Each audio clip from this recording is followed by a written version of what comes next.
Hello guys, আজি আপোনালোকক দেখাব লোৱা ভিডিঅ'টো হৈছে এযোৰ কাপোৰ আমি কম সময়ৰ ভিতৰতে কেনেকৈনো ফেব্ৰিক কৰি উলিয়াব পাৰোঁ তাকে ভাবিছোঁ আপোনালোকৰ লগতো শ্বেয়াৰ কৰোঁ। ভিডিঅ'টো শেষলৈকে চাব। এযোৰ কাপোৰ ফেব্ৰিক কৰি উলিয়াবৰ কাৰণে আপোনালোকক লাগিব, মই লৈছোঁ এডাল ব্ৰাছ। এই ব্ৰাছডাল হৈছে 1 নম্বৰ, 101 নাম্বাৰটো হৈছে 101, আৰু লৈছোঁ দুটা কালাৰ, এটা ৰেড কালাৰ আৰু এটা লৈছোঁ ব্লেক। যিহেতু মোৰ চাদৰখন হোৱাইট হয় সেইটো কাৰণে মই এই দুটা কালাৰে ফেব্ৰিক কৰিম বুলি ভাবিছোঁ। লগতে আপোনালোকক তলত পাৰিবৰ কাৰণে লাগিব এখন বাতৰি ল'ব পাৰে বা বহি ল'ব পাৰে। যিহেতু মই অলপ কৰি থৈ দিছোঁ সেইটো কাৰণে বহিকে এখন লৈছোঁ। আহকচোন আপোনালোকক দেখাই গৈছোঁ কেনেধৰণে মই কৰিছোঁ। প্ৰথমতে আপোনালোকে এডাল পেঞ্চিল বা কলম এটা লৈ বহীখনত এনেধৰণে আঁকি ল'ব। আঁকি লোৱাৰ পাছত আপোনালোকে এনেধৰণে ভৰাই ল'ব। তলত এইটো পাৰি ল'ব। পাৰি লোৱাৰ পাছত এডাল পেঞ্চিলে এনেধৰণে ওপৰত থৈ পিনি আপোনালোকে আঁকি যাব পাৰে। যিহেতু মই আঁকি থৈছোঁ সেইটো কাৰণে আপোনালোকক আঁকি পিনি দেখুওৱা নাই, মই আপোনালোকক একেবাৰে ফেব্ৰিক কৰাটোকে দেখাইছোঁ। ব্ৰাছডালেদি মই এনেকৈ প্ৰথমতে লগাই লৈছোঁ। লগাই লোৱাৰ পাছত ইয়াৰ ওপৰে এনেকৈ আঁকি গৈছোঁ। চাই লওক আপোনালোকেও এনেধৰণে আঁকিব পাৰে। অতি কম সময়ৰ ভিতৰতে নিজৰ ভাল লগা এযোৰ কাপোৰ ফেব্ৰিক কৰি উলিয়াব পাৰে। এনেকৈ আঁকিছোঁ। প্ৰথমতে মই ইয়াৰ ডালবিলাক আঁকি লৈছোঁ। গছজোপাৰ ডালবিলাক আঁকি লোৱাৰ পাছত মই মাজৰটো আঁকিম। কেনেকৈনো আঁকিছোঁ চাওকচোন।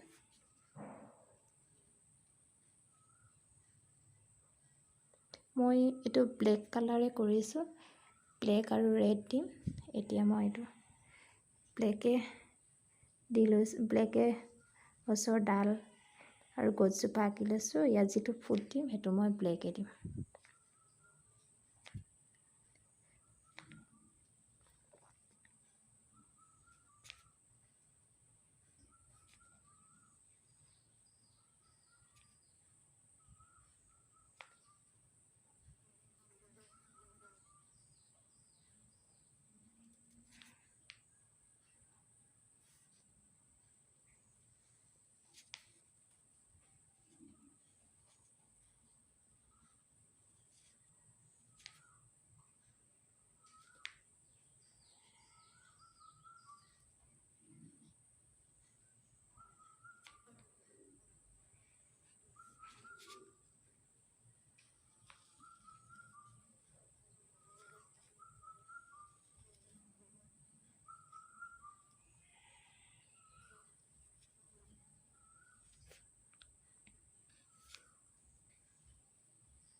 অলমষ্ট মোৰ গছজোপা আঁকি হৈয়ে গৈছে আৰু অলপমান বাকী আছে, মাজতো বাকী আছে। মাজতো মই এনেধৰণে ব্ৰাছডাল লৈ এনেধৰণে দি গৈছোঁ।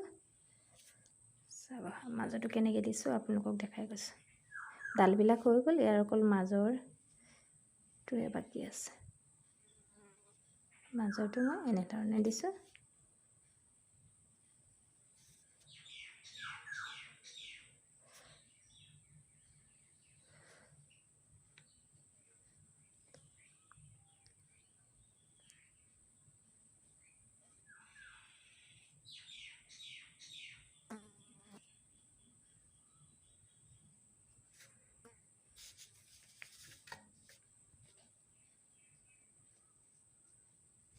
পাছত গছজোপা হৈ গ'ল। এতিয়া মই ইয়াৰ ৰেড কালাৰে যিকেইটা ফুট দিম সেইকেইটা আঁকিছোঁ। ফুলপাহ সম্পূৰ্ণ হ'ব তেতিয়া। মই ৰেড কালাৰে এতিয়া ফুটটো এনেধৰণে দি যাম। ফুলপাহ নিচিনাকৈ অকল এনেই ফুট এটা এটা বহাই তেনেকৈয়ে কৰি দিছোঁ। কাপোৰযোৰ একেবাৰে চিম্পুলত কৰিছোঁ, চাব পাৰে। চিম্পুলত কৰিছোঁ, এনেকৈ দি যাম। চিম্পুল হ'লেও দেখিবলৈ বৰ ধুনীয়া লাগে ইয়াৰ কালাৰকেইটা যদি মিলি যায়। যিহেতু মই চাদৰখন হোৱাইটত হয় সেইটো কাৰণে ৰেড আৰু ব্লেকে বৰ ধুনীয়া জিলিকনি উঠিছে, আপোনালোকে চাব পাৰে।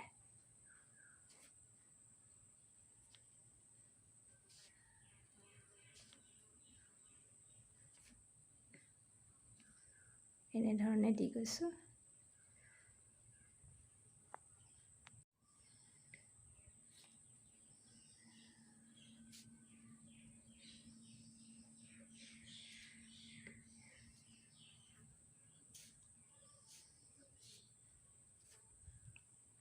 এয়া চব সম্পূৰ্ণ হৈ গ'ল ফুলপাহ। কি ধুনীয়া লাগিছে দেখিছেনে? যদি আপোনালোকে বিচাৰি আৰু স্ক্ৰীনশ্বট এটাও ল'ব পাৰে আপোনালোকৰ যদি ভাল লাগিছে। চব কি ধুনীয়া লাগিছে। এনেধৰণে আপোনালোকে কম সময়ৰ ভিতৰতে এযোৰ কাপোৰ তৈয়াৰ কৰিব পাৰে। ভিডিঅ'টো চাই যদি ভাল পালে আপোনালোকে লাইক কৰিব, কমেণ্ট কৰিব, ছাবস্ক্ৰাইব কৰিব, লগতে শ্বেয়াৰ কৰিব নাপাহৰিব দেই। Bye bye.